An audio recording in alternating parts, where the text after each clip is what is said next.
Let's look at two puzzles where taking advantage of your opponent's pinned piece is a little bit trickier. Okay, let's start with this position. It's black to move.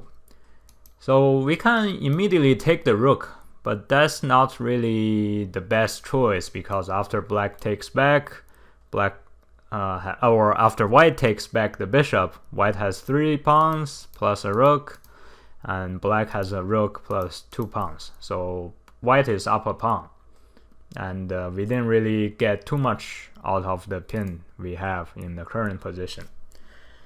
The next choice many students would suggest is rook to b3.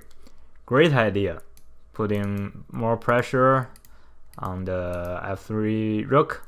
We have 2 attacking, 1 defending, so we have a 2-on-1 situation. However, in this position, white will be able to play king g2, protecting the f3 rook. And again, after we trade everything, white will be up a pawn. Although for some of the students who are paying attention, maybe black can take the pawn and then we can trade again. Since we still have the pin, we can trade everything. Then it's a 2-on-2 pawns, king in game, which very likely to become a draw. But we want to go for something even bigger. How can we win this rook without white being able to play king g2 to protect it? Okay, after a few seconds, few minutes even, put on pause, you can see the answer. Rook to f2. Now king cannot go to g2, and we do have a 2-on-1 situation, and there's no way for white to put more defense on the f3 rook. So let's say white plays this. Now after we trade, black can take this pawn, then get back into defending the a pawn. So now black is up a bishop, and then slowly we'll try to promote the pawns and win the in-game. Okay, let's look at the next puzzle.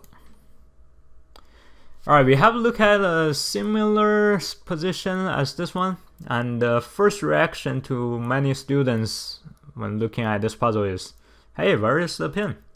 There's no pin directly right now on the position. But with a closer inspection, we'll realize if white's knight is not on d2, black will be able to play rook d1, checkmate, since the bishop on g4 is protecting the d1 rook. So really, the d file is an indirect pin.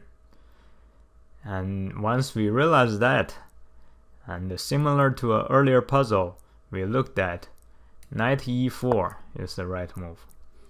Because if white takes the knight, we have rook d1 checkmate.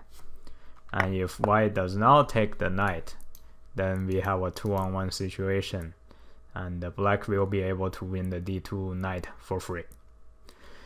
Okay, so ask yourself the question, how can I take advantage of opponent's pinned pieces? And look for ways to solve the problem and find ways to win a free piece or find a checkmate, taking advantage of opponent's pinned pieces.